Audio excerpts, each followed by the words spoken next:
You're charged with possession of marijuana. You're facing up to 6 months in jail and or a $2,000 fine. We are going to do probable cause. You have the right to remain silent. Anything you say can or will be used against you. You have the right to have an attorney present. If you cannot afford one will be appointed to you, sir. Officers were dispatched to a possession of marijuana investigation at 100 Hollows Tree Lane in Harris County, Texas. Officer was informed defendant crossed unauthorized crossing point from convenience store to apartment complex. Officer observed strong odor of marijuana. Wait. He did what? It says he crossed an unauthorized crossing point. So I guess he crossed the street. Is he jaywalking? Yeah. Yes, Your Honor. And then Walking while black. and it says the officer observed a strong odor of marijuana, and he was informed that the defendant had begun to walk backwards upon being asked about marijuana by another officer. A PC search was conducted, and the officer observed a large sack of marijuana. I don't think so. He's walking while black. I don't think so. I'm going to find no probable cause. Yes, Your Honor. Mr. Blake, be careful, man. You know, the world is against you. Don't let him be. Do something with your life. You know what I mean? The more you just, come on, man. All right, I'm going to have you just take a seat back, all right? Hang tight. Ms. Treadwell, you're charged with driving while intoxicated. You're facing up to 6 months in jail and or a $2,000 fine. We are going to do probable cause. You have the right to remain silent. Anything you say can or will be used against you. You have the right to have an attorney present. If you cannot afford one will be appointed to you, man. On September 4th, 2024, officers observed defendant's vehicle failing to maintain a single lane at 2600 Eldridge Parkway in Harris County, Texas. Officers observed defendant's vehicle swerve on multiple occasions, cross over a center stripe lane divider, and on one occasion almost strike under the vehicle.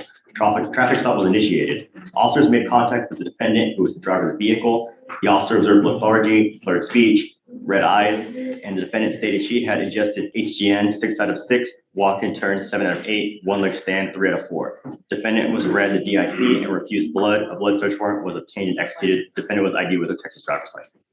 Did you say there was an odor of alcohol as well or no? No, Your Honor. Hey, Mr. Don't say anything. I'm sorry. Ms. Treadwell, I'm going to find that there's probable cause to go forward with your case. Do you have a Texas driver license, ma'am? Yes, sir. Do you have valid liability insurance in your name? Yes, sir. Okay, I'm ordering you now as a condition of your bond not to consume alcohol, illegal drugs, or unprescribed controlled medication. You need to understand if you're taking any kind of medication for depression or any other prescribed medication, controlled medication, it's still possible to abuse it, intoxicate, or make yourself, without the ability to drive. If you take too much, if you do something that you're not supposed to, you end up on the street again, I'm going to put you in jail. Do you understand that? Yes, sir. Does she have any prior DWIs? I will check, Your Honor. If you can run her NCIC. How old are you, ma'am?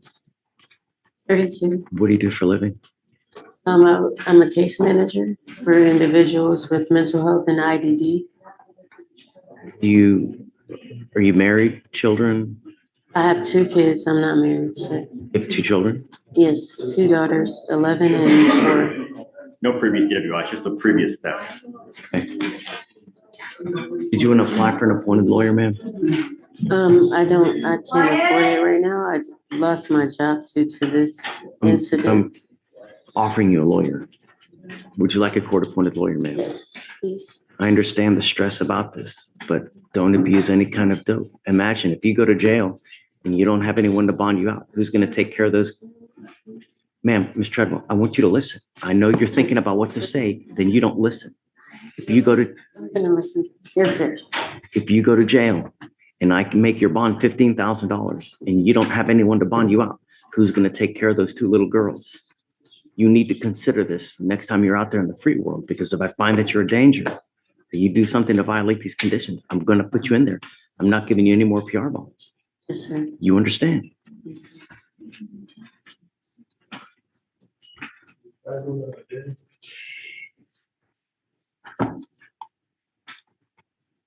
Okay, I need you to fill out an application for me now. So deputy's going to give you an application. After that, I'm going to have you go to Victoria Center Reset. You will eventually meet with Rachel for your bond conditions, and then we'll have you take your seat in the jury box. All right? Yeah. We'll direct you if you want to head that way. Okay, pause right here. This is where things get serious. He admits to making threats and claims opioid withdrawals. That matters legally. In Texas, a terroristic threat doesn't require action, just the threat itself if it causes fear of imminent harm.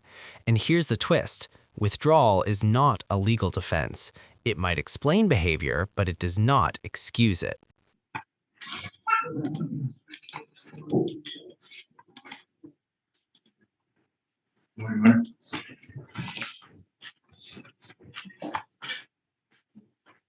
I'm sending you now for a drug test, sir.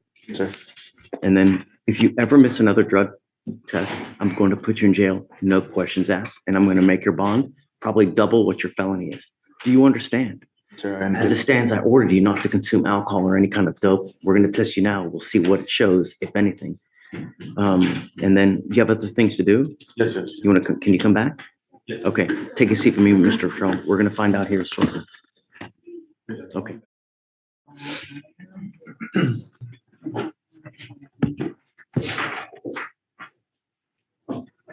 What did you test positive for? Sir. Is that why you keep going? I hear you over there, man. I stopped. Really? Sir, I have. For you to test positive, that means you probably did it within the last 2 days. Sir. Okay, I don't believe you. I did it. I stopped doing it probably about a little bit under a week ago, probably like 4 days ago. Yeah, okay. Like, just being honest, sir, He I'm not admits sure. that he used, but he needs help, Judge. I've I'm been gonna He's getting help. and I'm gonna give it to him. I've been going into A meetings and stuff as well. It's not working for you because you're still using. And I'm not gonna take you coming here and telling me that I've quit, I'm gonna stop.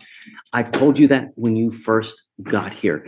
And that was the time when you start doing what you need to do. You now have shown me that you're incapable of stopping on your own. So I'm taking you in. Sir. Goes with you. No, you test positive for cocaine. You have an open felony case. Judge, we can't put as a condition of his bond some sort of I treatment. already did. I already did, Yasha. Some help, at least, Judge. Yeah, I'm gonna have him TRAS as soon as we get him back in there. And if they say inpatient treatment, boom. But what's his last name again? Tyrell. That's right.